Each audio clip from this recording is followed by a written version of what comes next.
तपस्या का प्रभाव। एक पवित्र आश्रम में एक ऋषि रहा करते थे। उनका नाम था अत्रि। वे बड़े भारी तपस्वी और वेद वेदांग के पारदृष्टा विद्वान थे। कालक्रम से महर्षि के एक पुत्री हुई। महर्षि ने उनका नाम रखा अपाला। लड़की बड़ी प्रखर बुद्धि वाली थी। महर्षि का उस पर अपार स्नेह था। भाग्यवश अपाला के शरीर पर सफेद कुष्ठ के छोटे छोटे दाग हो गए।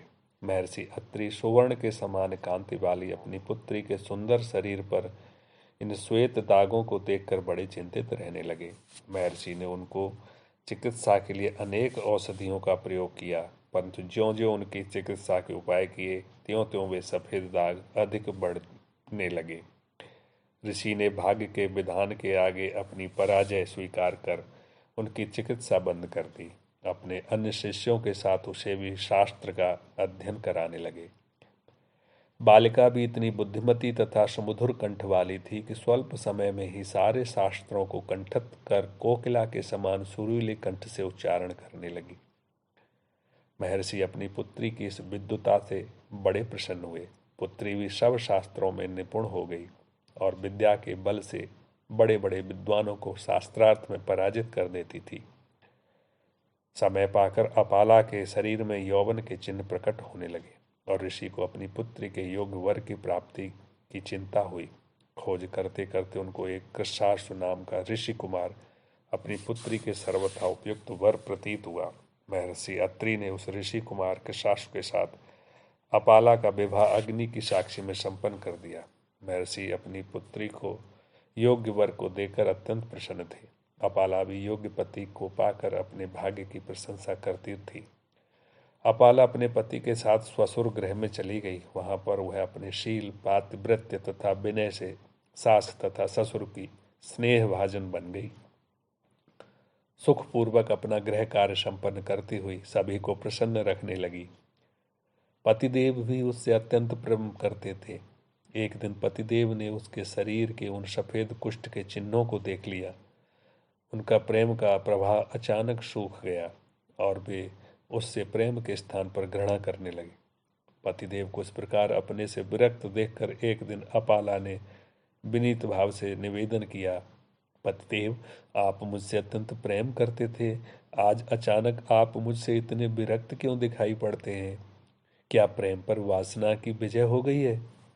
आप मेरी इतनी अवहेलना क्यों कर रहे हैं? इस प्रकार अपाला ने अनेक प्रकार से पति को समझाने का प्रयत्न किया, पर जब उसे यह जान पड़ा कि पति उसे रखने को तैयार नहीं है, तब वह तुरंत उस आश्रम को छोड़कर अपने पिता के आश्रम की ओर चल पड़ी। पिता के आश्रम में आकर भी उसने हृदय में एक बड़ा भारी संघर्ष चल रहा था कि वह अत्यंत चिंता के सागर में गोते लगा रही थी। सहसा विचार करते करते उसके हृदय में एक प्रकाश की किरण चमक उठी। उसने आध्यात्मिक बल से पुनः दिव्य तेज प्राप्त करने की ठान ली। उस सफेद कुष्ठ को तपस्या के बल से समूल नष्ट करने का निश्चय उसने कर डाला। तपस्या को उसने अपने उद्धार का एकमात्र साधन समझा और वह उसी में लग गई। देवराज इंद्र को प्रसन्न करने के लिए वह कुशासन पर आसन लगाकर बैठ गई और घोर तप करने लगी। इस प्रकार कई वर्षों तक वह इस कार्य में लगी रही।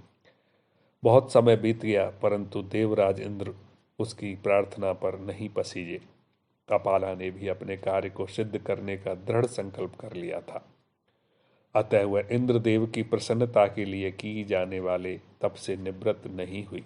अंत में उसने विचार किया कि सोमरस के पान कराने से इंद्रदेव प्रसन्न होते हैं, अतः उन्हें सोमरस का पान कराना चाहिए।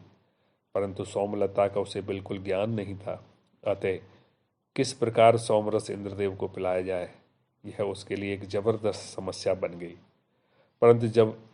परंतु वह निराश नहीं हुई। सोमलता की खोज उसने जारी रखी। एक रात को वह एक समीप की नदी में जल का कलश लाने के लिए गई। चंद्रमा पूर्णतया चमक रहा था। जब वह जल का कलश लेकर आश्रम की ओर वापस लौट रही थी, तब उसे जंगल में एक लता दिखाई पड़ी। उस लता को देखकर उसने समझ लिया कि निश्चय ही लक्षणों से यह सोमलता प्रतीत होती है। उसकी परीक्षा करने के लिए ज्यों ही एक पत्ता तोड़कर अपाला ने अपने मुंह में डाला, त्यों ही इंद्रदेव तुरंत उसके सामने आकर खड़े हो गए और उससे बोले, देवी, तुमने तो इंद्र को सोमरस का पान कराकर फिर सोमरस पान का निश्चय कर रखा था। यह तुम क्या कर रही हो? क्या तुम अपनी प्रतिज्ञा को भूल गई? अपाला ने तुरंत विनीत भाव से इंद्रदेव को प्रणाम किया और उनसे इस प्रकार कहना प्रारंभ किया, देव, मैं अपनी प्रतिज्ञा को कैसे भूल सकती हूँ? मैं केवल आपको सोमरस पिलाने के लिए लता की परीक्षा कर रही थी, ना कि सोमरस का पान कर रही थी।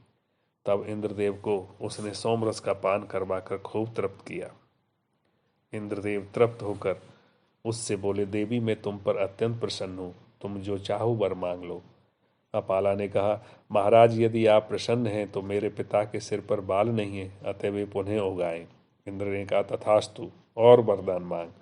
अपाला ने हाथ जोड़कर कहा कि महाराज, मेरे पिता के ऊसर खेतों में पुनः फल उत्पन्न होने लगे। इंद्र ने उनकी प्रार्थना स्वीकार कर पुनः कहा, देवी, एक वरदान और मांग। अपाला ने प्रार्थना की, महाराज, मेरे शरीर पर ये सफ़ेद कुष्ठ के दाग हैं, वे तुरंत मिट जाएं। इंद्र ने उसकी इस प्रार्थना को भी स्वीकार करके उसके शरीर को दिव्य कांति युक्त और सूर्य के समान तेज वाला बनाकर उसे एक अपूर्व सुंदरी बना दिया। अपाला भी तप के प्रभाव से दिव्य शरीर पाकर पुनः अपने पति के आश्रम में चली गई।